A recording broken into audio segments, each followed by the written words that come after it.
Welcome to the Elite Life Podcast with your hosts, Trisha and Kylee. Here, we guide you on a journey of personal and professional transformation, revealing the secrets to success. Whether you're a seasoned pro or just starting out, join us as we unlock the doors to the elite world of growth, grit, and grace. So, let's dive in. What up, Elite fam? Welcome back to another episode of the Elite Life Podcast. I'm Kylee, and that over there is Trish. Say hi, Trish. Hi. I'm Trisha, and today we've got a special episode lined up for you. As you know, 2024 is an election year. Yay! Blow my brains out right now. I just like it because you get lower gas prices and hopefully lower interest rates. And when you're in real estate, that's a great year. Wonderful, wonderful segue into this episode. So we wanted to put something together to prepare us all mentally, emotionally, and physically for the nauseating onslaught of ads and door knockers and door hangers that you're going to see that are taking up all the space of the real estate stuff that we should be sending you. So as you navigate through this political storm, we're going to teach you some things to save your sanity. Absolutely. So let's dive into it. What are we talking about first, T? Well, first, let's talk about work because, you know, we work.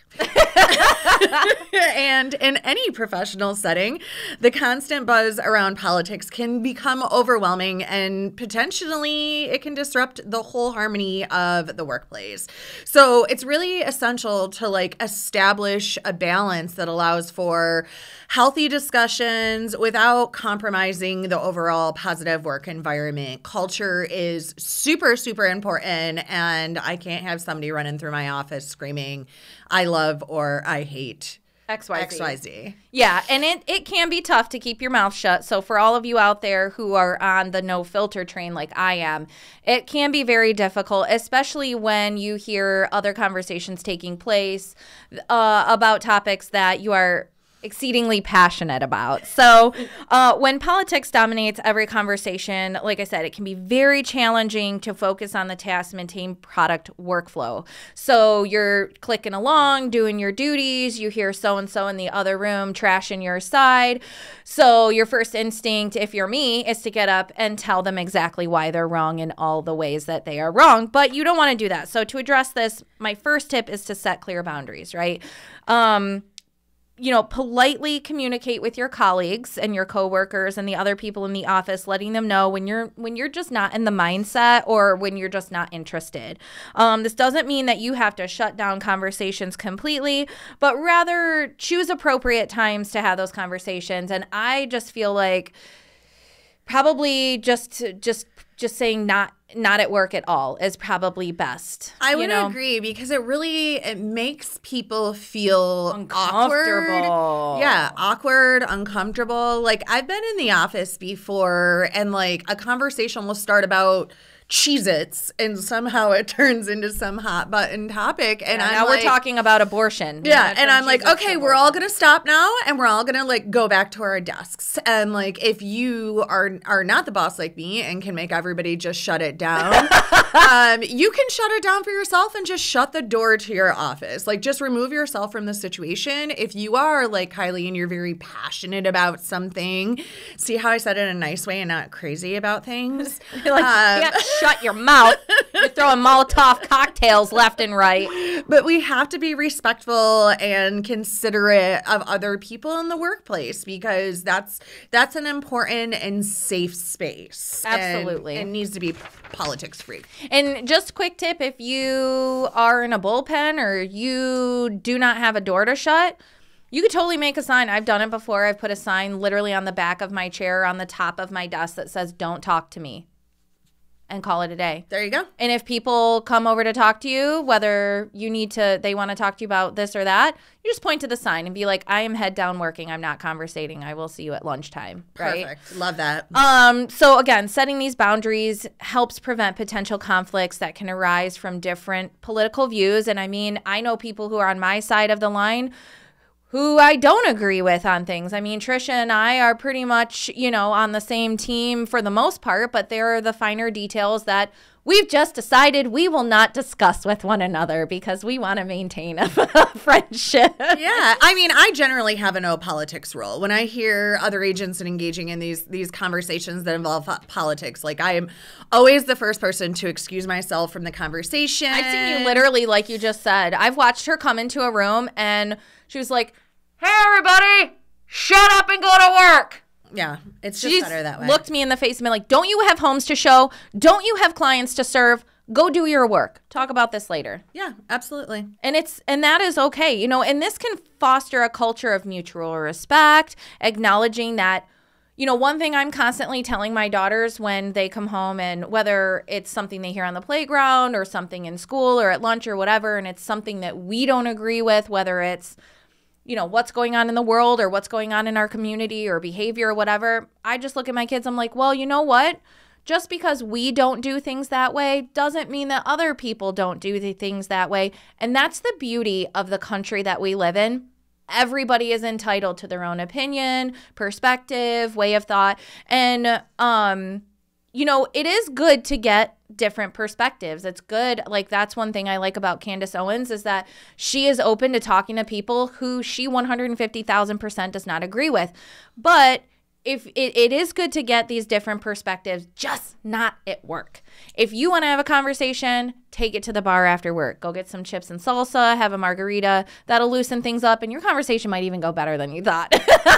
Sure. Let's talk about relationships, because I feel like that's an even touchier, sensitive space than work, which is, you know, it's like work is already like super touchy and you got to be careful. But like when you and your significant other don't see eye to eye, like that can get rough. Yeah, and it can be a sensitive topic. So navigating political discussions with friends and family does require some finesse, and you need a little bit extra if you're like me and you have zero tact whatsoever, especially during an election year when tensions can run very high. So it's crucial to acknowledge that politics is a sensitive topic. People often hold very strong and passionate beliefs surrounding their ideology.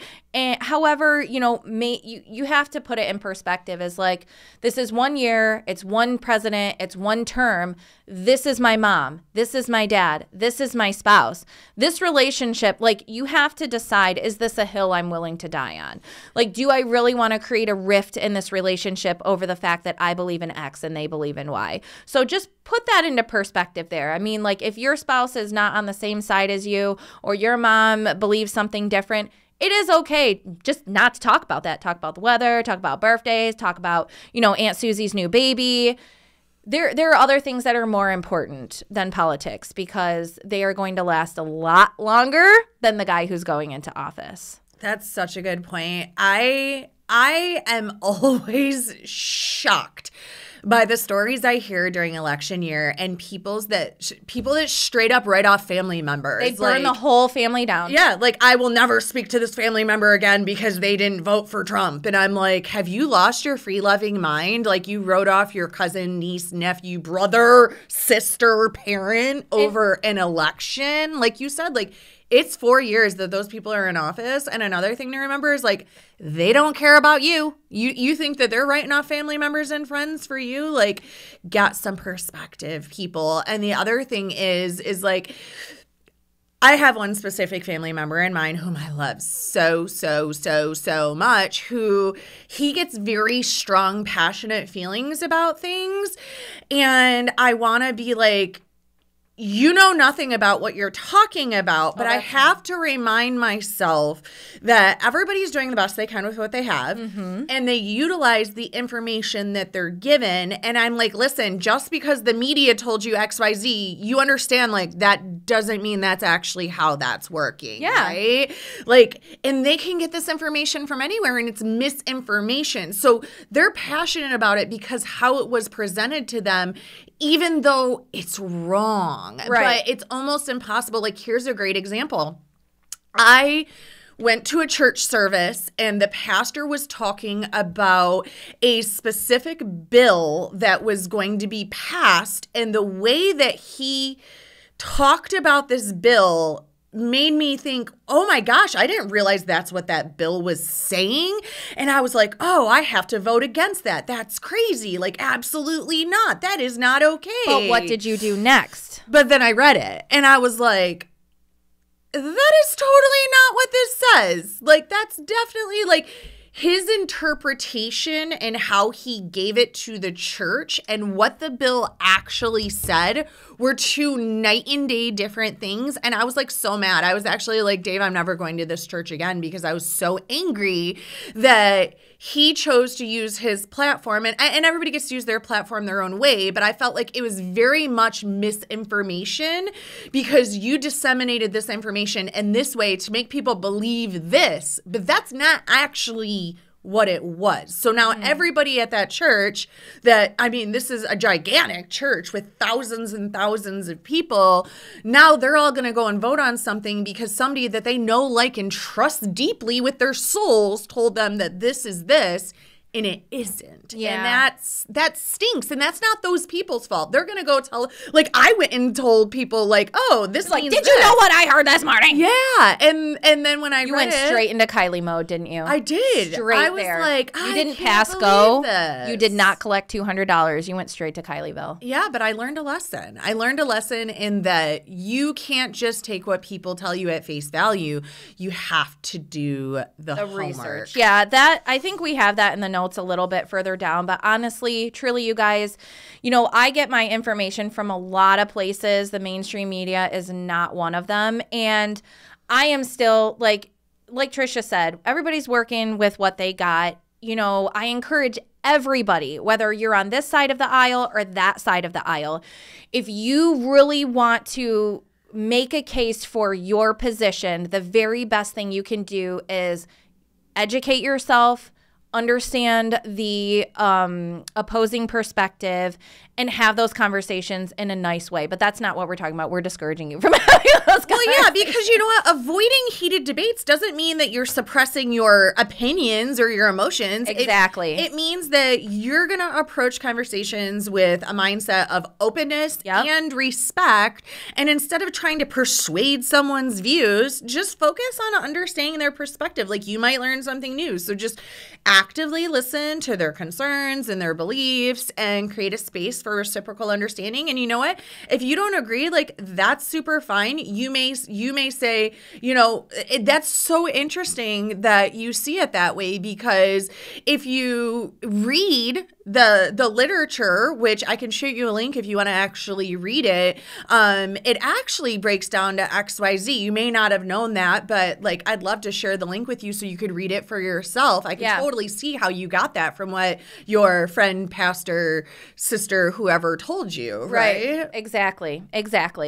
And the other thing that you can do, just to, if things get a little tense, just try with your relationships to focus on the shared values that you have. Like I said, Trisha and I do not agree on every single thing, but when we do have conversations, we try to focus on the things that we do agree on. When I'm talking with family, when I'm talking with friends, if things get heated, again, I come back to our shared values. And that doesn't always have to be a political conversation.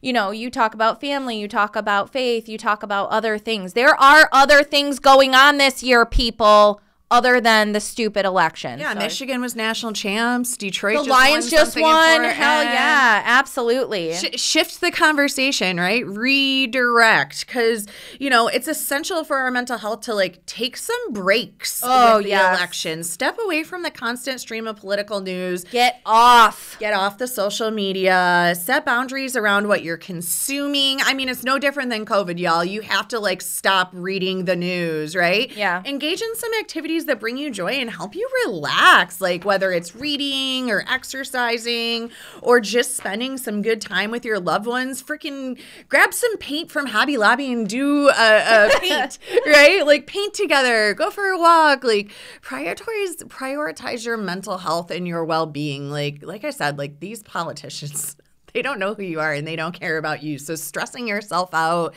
and wrecking important relationships or your job is not worth it. That's great advice. So let's talk really quick. We kind of touched on this about educated voting. So, we live in an area of information overload. Being an informed voter, I feel like, is much easier now than it ever has been. And it's also more critical. With the election shaping the future of our communities and our nations, for our children, for our nieces, it's essential to just kind of go beyond and do what we talked about. Make sure that, you're not relying solely on headlines or social media snippets or those little audio clips, that go viral, because those often do provide a very skewed or incomplete picture, like Trisha just said, of exactly what it is, and that will lead to misinformed decisions. Oh, yeah. And I mean, you can't even believe what you do see because there's AI and they will change what they say and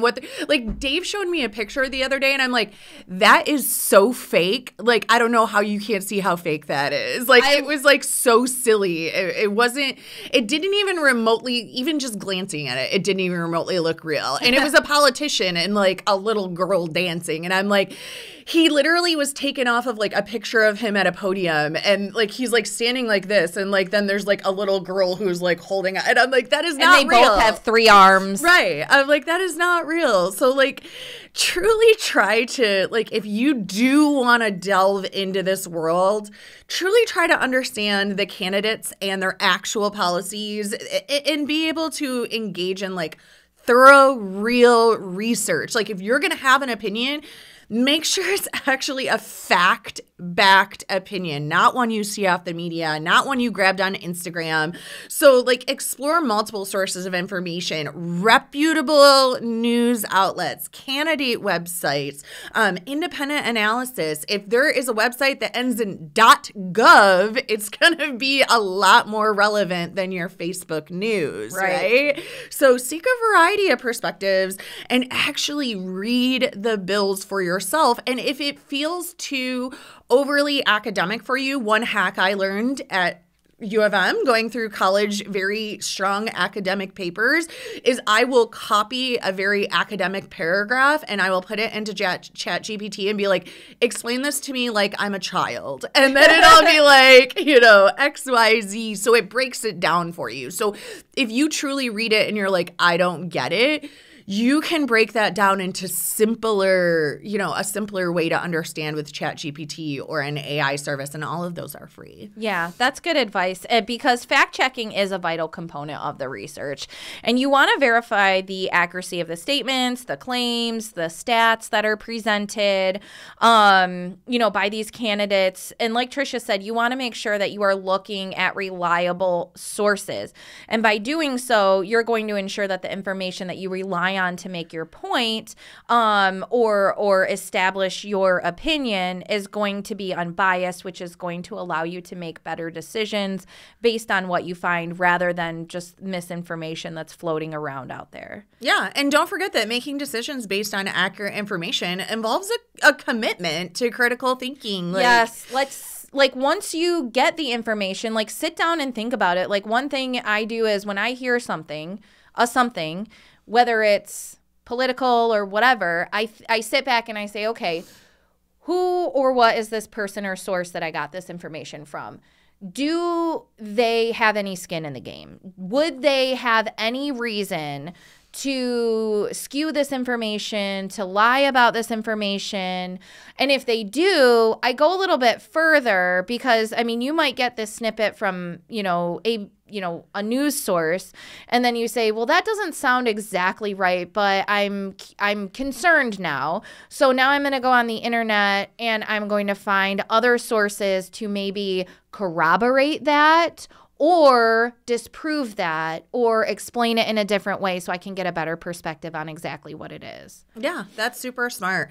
And even easier, thing that I often will do is if it's something regarding children or women's rights or things like that, I really try to think about if I was in this position, if I found myself in this position, what would I want to be able to do? What decisions would I want to be able to make? If my 14-year-old daughter found herself in this position, what would I want to be able for her to be able to make decisions about, or what do I feel like she's too young to be able to make decisions about, right? Sure. So really putting yourself, like, this may not be a position you would ever find yourself in, but try to visualize if you did, because things happen sometimes, right? So really opening up your mind to like the what ifs. If you were in that, how would you want to be treated? What rights would you want to be able to have? If you lived near that, how would that make you feel? How would it affect you personally? Instead of just, well, my mom's going to vote this way, so I should vote this way, or my grandpa always voted this way, so I vote this way, right? Yeah. Like, let's really get critical about this and evaluate, the actions of the candidates and voting histories and consistency and commitments and what's actually been done and followed through on and what hasn't. Absolutely. And don't forget, like, you can always get involved. Like, there's, it's very important to get involved in civic engagement and civic duties, getting involved in local discussions, attending town halls, encouraging others to vote. I encourage others to vote whether they're on my side or not, because that is what we are here to do. That is our duty as Americans. And if you're patriotic, you vote, and that's the end of it. Your voice matters. And that's all I'm going to say about that. Well, there you have it, folks. Tips to survive an election year in style: set boundaries at work, find common ground in relationship, prioritize your mental health, and become an informed voter. Let's make 2024 a year of positive change. Yes, I love it. And we thank you so much for hanging with us. I hope these were helpful tips for you. Don't forget to share the show. Hit that subscribe button if you like the show wherever you're listening. And make sure you come back next week because we drop fresh stuff every single Thursday. Bye. Thank you for joining us today on the Elite Life Podcast with Trish and Kylee. Don't forget to share this episode with a friend so we can keep delivering you more fantastic insights on grit, grace, and growth. Stay connected with us on Instagram and Facebook, where we'll keep the ideas flowing to help you build a life you love and leave a legacy you can be proud of. Until next time.